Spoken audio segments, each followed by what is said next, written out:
This week, Corbyn in, Allardyce out, and celebs shaking it all about.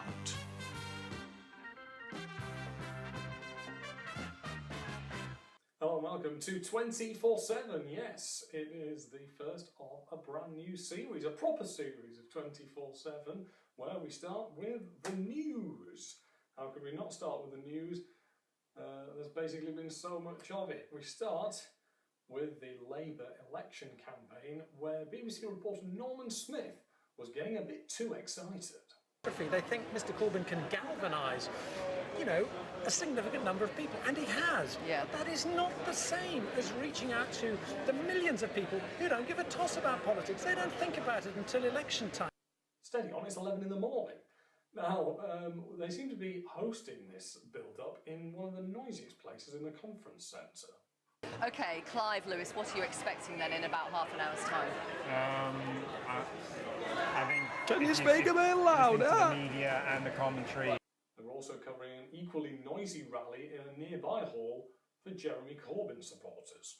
I would like to see, in this period, hopefully a reconciliation process where MPs respect the democratic mandate which Jeremy Corbyn has been given, and Jeremy Corbyn brings those people back in as well. Patty Graves, thank you very much indeed. So everyone getting pretty excited now before that result. 750 people here, we're just being told. If you listen carefully, there were all sorts of messages being delivered on that tannoy. I find it very disappointing the way that the parliamentary Labour Party has behaved in the last year. I think that it's very important that our elected representatives respect the mandates that the leadership is given by the members. So I would like to see, in this period, hopefully a reconciliation. Rather brilliantly, some of the supporters of either side that they've gathered to have a chat beforehand managed to sit in an arrangement that made them look like a brand new pop group. We've got 5 Labour members here. Alice is actually a councillor and a Labour member.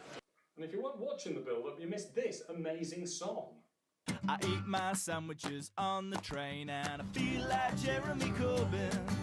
I ride my bicycle in the rain and I feel like Jeremy Corbyn. Brilliant. That's a song by Sam Harrison, and there's actually, I've got an album here of various other songs related to the campaign. It's Now That's What I Call Corbyn. It's here. Now That's What I Call Corbyn. 42 campaign anthems across 2 CDs, seen here on the left and even further left, including I Feel Like Jeremy Corbyn and covers of Love Train by Nationalise the Railways, and Should I Stay or Should I Go by European Indecision. Get your party started and socialise for socialism with Now That's What I Call Corbyn. Out now. Oh, sorry, I'm just practising my mind reading skills at the minute. Just bear with me. That's what we need. Oh, I had fish and chips. Still, I think they go quite well with baked beans. Something Norman Smith seemed to have had too many of for his breakfast. Miss it, here's the ticket you need, Vic, to get in. So we are getting pretty close to blast off. In the end, though, the winner was as predicted. Jeremy Corbyn, 313,209. Owen Smith, 193,229. And he had a strong initial message for the party. But it's been about our Labour family facing the future of how we do things together in the future. However, it did take Norman a while to find somebody who'd been paying attention to what Corbyn had been saying. Reaction to that, what do you think of Mr. Corbyn's victory? What do you think of Mr. Corbyn's victory? You pleased he won? Wow, all very silent. What do you make of Mr. Corbyn's victory? Very disappointed. Why? Very disappointed. What do you make of Jeremy Corbyn's victory? Well, OK, what did you make of Mr. Corbyn's victory? Oh, hi, my name's Louise Haig, I'm the MP for Sheffield Heeley, so I was backing Owen. Obviously, disappointed that Owen didn't win, but congratulations to Jeremy. It's an incredible victory. After the result, though, Corbyn was everywhere. I was surprised that he managed to leg it to that momentum rally so quickly. Very much indeed. What about you? What's your reaction to today's re-election? I'm obviously very pleased that Jeremy's won again with an even bigger mandate than last year. Sorry, just bear with me. I'm just going to get some kitchen roll out of rightness here. Ever since I discovered Sharpie markers, getting my flatmate not to use my stuff is a whole lot easier. I just mark my name on everything. Like this, this, this, this, and yeah, that too. And also, they're permanent, for marking everywhere. Discover Sharpie for marking everywhere. Oh, George!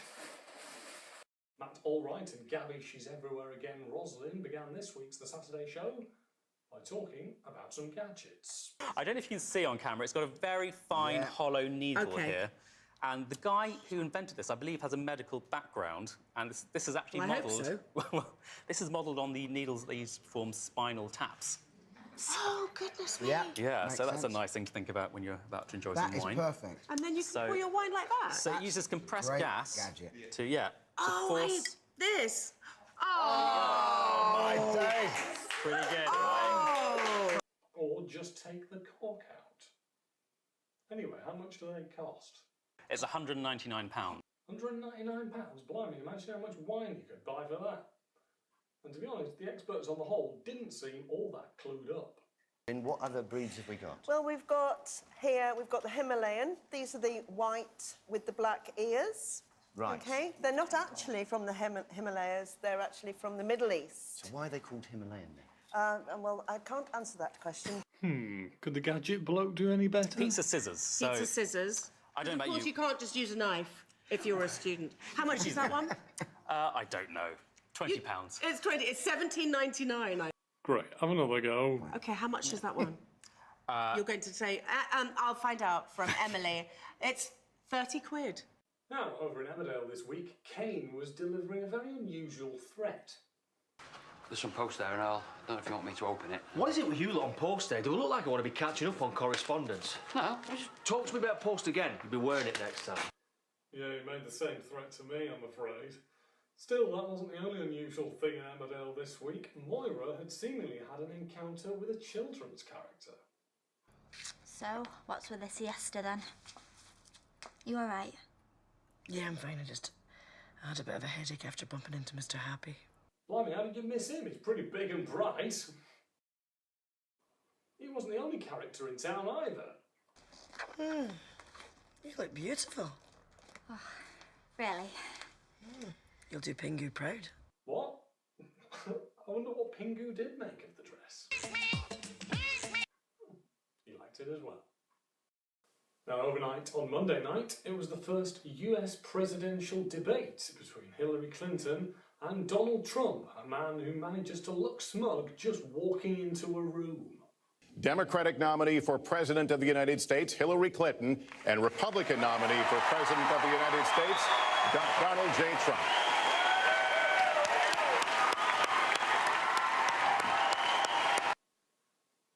Candidates, we look forward to hearing you articulate your policies and your positions, as well as your visions and your values.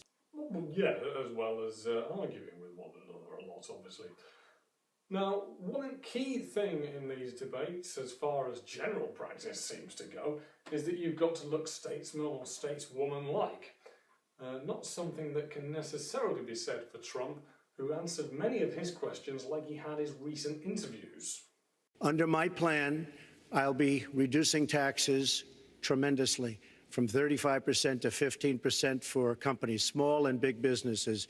That's going to be a job creator like we haven't seen since Ronald Reagan. It's going to be a beautiful thing to watch. It wasn't just Trump who was giving the odd strange answer, though, as Hillary decided halfway through to start plugging her book. But you have no plan. Oh, I do. Secretary, in fact, you have no plan. A book about it. It's called Stronger Together. You can pick it up tomorrow. That's about all you... Folks, at the bookstore or at an airport near you. We're going to... Who goes to the airport to buy books? Still, from Trump, surely this is the quickest change of opinion you've ever seen. That mine would create 10 million jobs and yours would lose us 3.5 million jobs and explode You are the going debt, to approve one of the which biggest would tax have cuts a in recession. history. You are going to approve one of the biggest tax increases in history. Trump wasn't mincing his words as usual and took every opportunity possible to remind us how rich he was. I am very underleveraged. I have a great company. I have a tremendous income. And he gave an interesting answer to a point that Hillary made about federal income tax. And we don't have the money because it's been squandered on so many of your ideas. Let you And respond, maybe and we'll move to our because next. you haven't paid any federal income tax for a lot of years. And the other thing I think is important. It would be to point out squandered too, is- believe me. Let's analyse that answer a little bit more. He's not saying, yes, I have paid federal income tax. He's actually willing to imply that he perhaps hasn't in order to further his own point. However, it was left to Hillary to make probably the most American statement of the night. We've got too many military-style weapons on the streets. In a lot of places, our police are outgunned. Their police are outgunned. Shall I say that a bit slower for you? Their police are outgunned. Now, Trump was making his points in his usual manner, most of which I noticed seemed to involve channeling the message through the medium of him. What do I mean by that? It meant that all his points seemed to come in the first person, rather than using inclusive plural. He always seems to try and show his points and emphasise how allegedly great they are by sort of forcing through the idea of how great he is. I was just endorsed, and more are coming next week. It'll be over 200 admirals, many of them are here, admirals and generals endorsed me to lead this country. I wonder how much thought he's given to NATO. And I said, well, I'll tell you, I haven't given lots of thought to NATO. No, he's not had time to think about that, has he? They're not exactly a big organisation, are they? And how about this for a live contradiction on stage as he manages to claim that he has a great temperament whilst getting quite irate? I think my strongest asset, maybe by far, is my temperament. I have a winning temperament. I know how to win. She does not have how to win. Clinton. Wait, the AFL-CIO the other day, behind the blue screen, I don't know who you were talking to, Secretary Clinton, but you were totally out of control. I said, there's a person with a temperament that's got a problem. I, for one, I hate tea. Absolutely hate the stuff. Cannot stand it.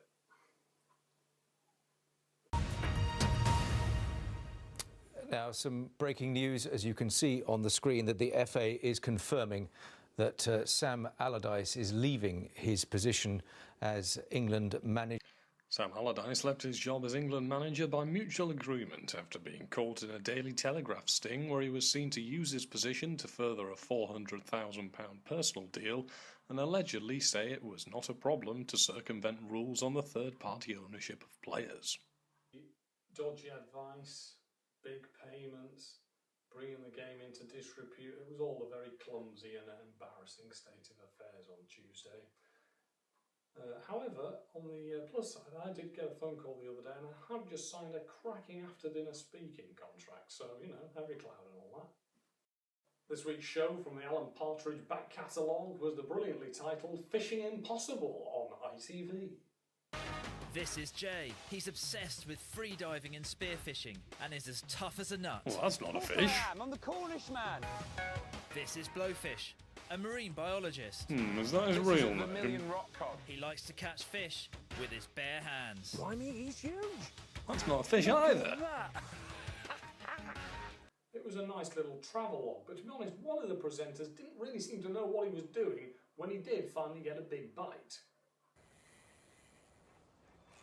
Well, whoa, hey, oh, sunshine! Yes, fish! Wait! Reel it in! What? Oh, What's he doing? What am I doing? Just keep spinning it.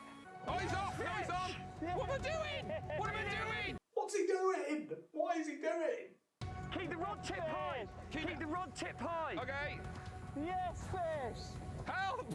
Somebody help! Someone help him! Someone help him! I'm coming! I'm coming! Oh, he's a big un! He's a big un! Yeah. I love it. And what do you say when you want to swear, but it's before 9 o'clock? Fish! Flip beans! Flip beans! Someone give me a hand! Flip beans? That's a new one, isn't it? Help! Mum! Dad! Uncle Charlie! Uncle Jay! Help! I'm trying. Who's Uncle Charlie? Get him in the net there, Jay. Get him in the net. Oh, he's going for a run. Yeah, bring him in. Oh, look at the size of it! He's a monster! Yes! Get him in! He's back! He's back! Look at that! He is huge! He's a lovely one! Oh! But the big exciting fish was left to the end. Would they catch it? This line feels really heavy. It's half an hour of gruelling effort, and then... Stop! Is there anything there? Come on, let's pull it in. Try to give us some line. Careful you don't let go of that. Mate. Nothing. Oh.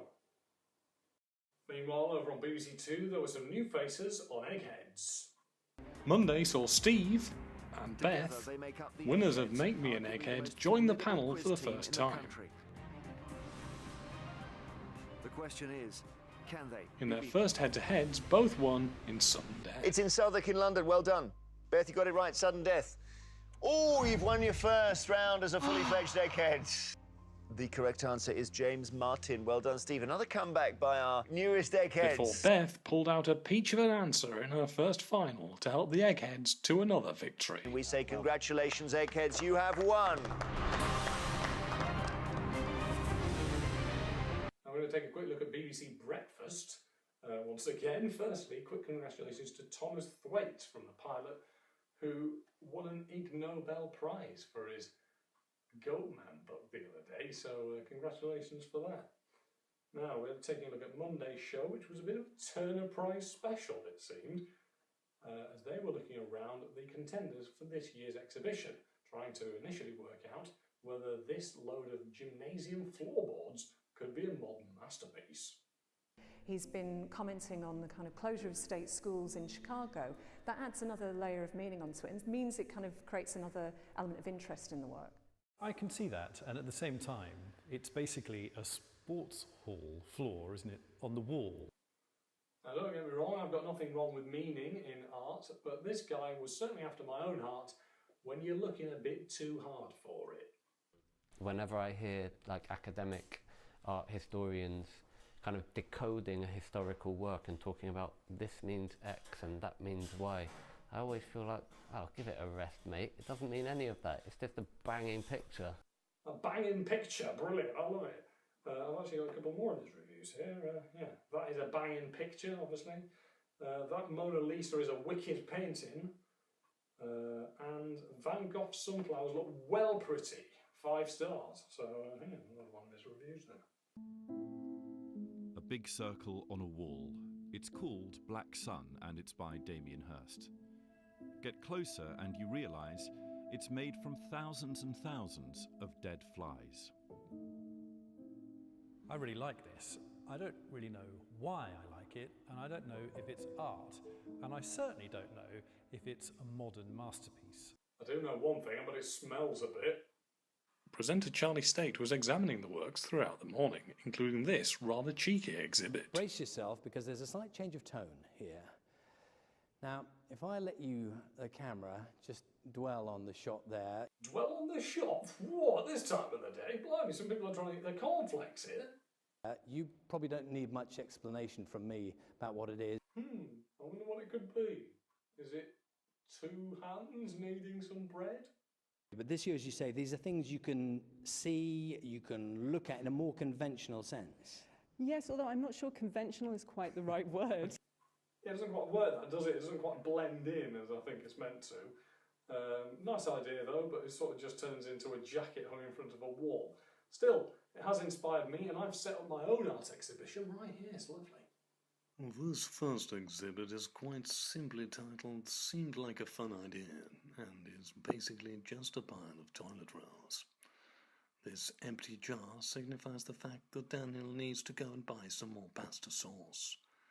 And finally, this milk bottle piece shows... Oh, George! In this giant stack here are £20,436 in pennies. Now, the relevance of that number is that that is the minimum amount that a family of 4 needs to live on, according to government statistics. And when Michael Dean set this up, and we're not allowed to touch any of the coins, it is specifically laid out. When Michael Dean laid this out, he put the exact amount down, and then he took 1 penny away. I did quite like this one, actually. I'm just going to go and have a look at it.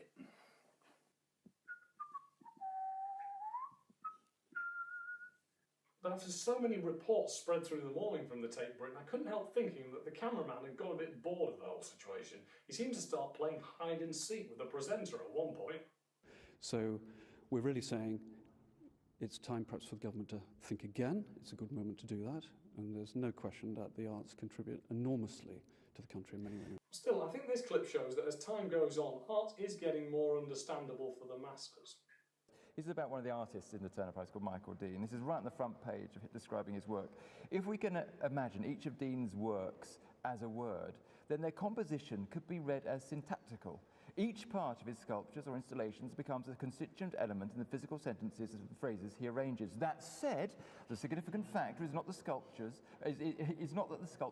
are decipherable as words. Clear as mud.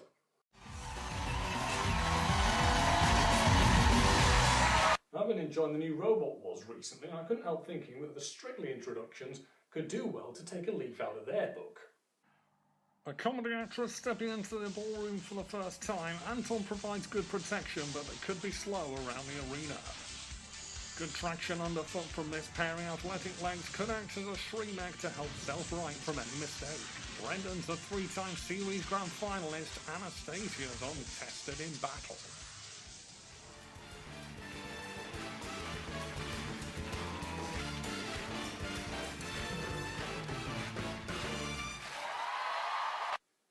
Despite being an Olympic gymnast, Claudia Frangipani was certainly nervous. What I'm finding difficult is all the steps. All the steps. That's quite a big part of it, isn't it, to be honest? Still, she's doing well. She's the youngest competitor this year at 18 years old, a fact that Tess Daly was keen to mention. Now, Claudia is the youngest person on Strictly. I can't believe just how young she is. I've got older things in my fridge. Blimey, remind me never to come to yours for dinner. Now, the standard was pretty high for the first weekend, and Will Young decided to celebrate by channeling his inner Strictly and doing an impression of Brucey. Wow, how was it for you? Let's have a look at the old skull. Daytime TV Gold now, in the form of new Channel 4 show Find It, Fix It, Flog It, where two restorers go and get some tat out of people's garages, polish it up a bit, and try and sell it on for a slight profit. They were in Cornwall on Monday, and this was our first pair of contestants. It'll be nice to see Henry and Simon do things that we would dearly love to see finished. Yeah, basically you've just invited them round to do a load of jobs you haven't got round to doing yourself. The couple have several outbuildings stuffed with all manner of interesting items that they hope the boys can clear to make money for the students' day out. I did feel sorry for this couple actually. What with them living in Cornwall, the presenters had taken ages to get there. I couldn't believe quite how long they'd kept them waiting. Guys, how long have you been here? 19 years. Oh. But after a bit of painting and help from their mates, there was still a lot of the show left, and to be honest, I thought they just started making jobs up to fill the time. How do you clean a basket? I don't know. It's a tricky thing. OK, well, I'm just going to try some furniture polish. OK, mate. Spray. Just like, it'd probably rot it. Looks pretty clean as it is. Isn't it? And considering the show was going out at 2 in the afternoon, they were laying on pretty thick with some fruity innuendos. But I'll tell you what, if you're in the mood for compression, we need to see if the engine is seized or not. Yeah. And poor Gemma was in for a shock as well. In Liverpool, Simon's eager to show restorer Gemma his haul. Not just that, they were getting pretty excited in the back of another garage. But I think I could make a certain lady in Liverpool. Yeah, very happy. I can see that, mate. And frankly, I could not believe what was coming up after the break. Coming up, there are some big jobs. Crikey, I think we better leave it there. We'll see you next time on 24/7.